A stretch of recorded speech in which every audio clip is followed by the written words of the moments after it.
Bom, pessoal, eu tô aqui com essa estrela, Brandon Curry, e vou falar um pouquinho com ele, né? O primeiro campeão do Arnold aqui em 2013 e ver como que é essa experiência dele aqui depois de 10 anos de evento, uma grande história, né? So, welcome back. Thank you. I want to go through your background a little bit, like your whole career. Okay. So when did you start training for bodybuilding or even training at the gym? Okay, well, bodybuilding I started at 19, training in the gym for bodybuilding, but I was in the gym, high school gym was my first in the gym experience. I had a small home gym, like room equipment when I was younger at 14, but by the time I got to high school, I was able to work into the high school gym, and I was hooked. Actually, after graduation from high school, my first summer job was working at the YMCA, mostly because I wanted to train at the gym. So, so from high school points to on, I've been training. And how did you find out about bodybuilding, like competing? Oh, when it came to competing, like training and bodybuilding for me at first was separate. It wasn't together. Even though I like muscles and I like to look muscular, I never thought about being on stage until I finished playing college American football. Okay. I went around town to see where I could train after I finished, and I ran into a powerlifting gym. And I liked the atmosphere, I liked the grit, the grind in there, and I was just going back. So I guess some guys, some trainers noticed me, my physique, and they were bugging me. A guy named Robert Green, he was bugging me about entering a bodybuilding show. It happened to be on my college campus. I say, no, I don't want to do it, I don't want to do it. But he bugged me so much. I think he asked me about 5 different occasions. Eventually, I thought about it, and I said, okay, what do I have to do do this show? So, and that's how it started. Somebody just asked me, they thought I could compete. And I did my first show. I won the novice. I won my weight class, and I won the overall. So I won home with 3 trophies my first show. Yeah. And I was hooked after this. I was like, okay, what can I do now? That's when it clicked for you, like. Yeah. Well, that's when it clicked that I liked competing. I didn't at that point I didn't want to become a pro. I didn't think about becoming a pro. I just like, okay, now I'm not playing football. I have a reason to train. This is my new hobby. But when it came to as far as me wanting to be a bodybuilder, like professional as a career, it wasn't until 2006 I got my opportunity to go to my first Mr. Olympia competition. Okay, so from your first show to your first professional show, how long it took? Well, my first show, let's see, I went through different organizations. So my first show I was 19. I didn't compete as a professional until I think I was 25. Okay. So yeah, so I didn't actually compete in the NPC right away. I think it took me 2 years to find the NPC and kind of get on, because my first competition in the NPC was collegiate nationals, because I was in college. Okay. Masters, teen, collegiate nationals. I was able to compete because being in college. So I hooked up with a guy who was guiding me. He was my manager, and he was guiding me. I was a fitness model as well, so I was fitness modeling. Wasn't thinking about bodybuilding professionally. I was in muscle and fitness doing the demonstration exercises, and I eventually showed up to a shoot at Dr. Dre's gym in LA, and the crew looked at me and says, Brandon, this is going to be your last muscle and fitness shoot. I said, why?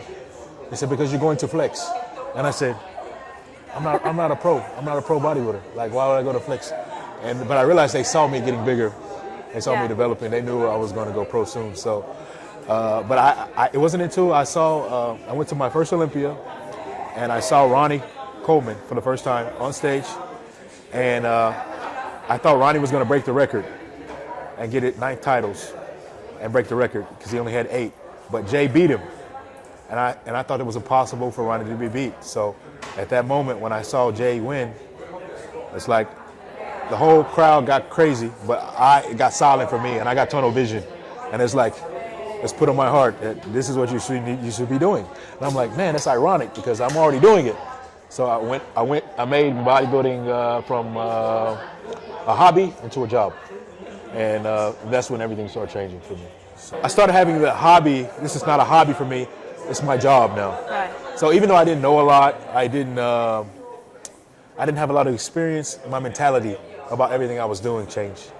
And that kind of led me to more success early on and led me to the right people. And it wasn't a straight up shot. I didn't have the Phil Heath approach. It was a lot of ups and downs, Okay. a lot of life and a lot of climbing and going back and down. And eventually, you know, I became a champion. And one of the biggest motivators for me was my first win, which happened to be here in Brazil at the Arnold South America.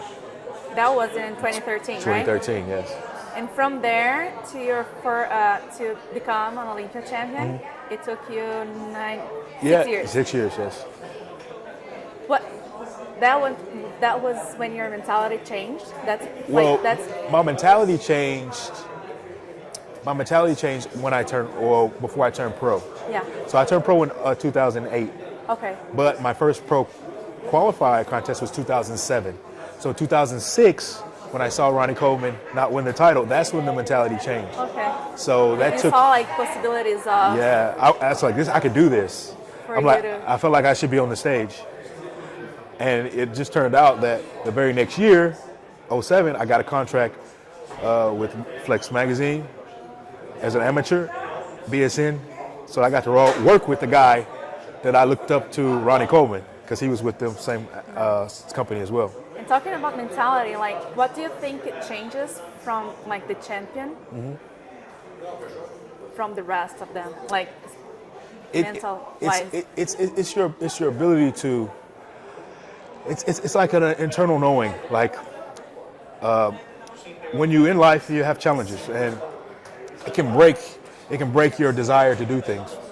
But if you know deep in your heart that you're supposed to be doing something and you feel this very passionately, you can weather all kind of different storms, all kind of different people that come on your way, all kind of different situations that may look bad. You will still be optimistic. Maybe for a moment you may look down and go, oh man, I don't know if it's gonna work. But the next day you wake up, it's like, yeah, I gotta still go. I gotta still do it. So I knew in my heart that I was on the right track, but I was never promised easy. I saw easier what I thought was easier from other people, other athletes, but I wasn't promised that.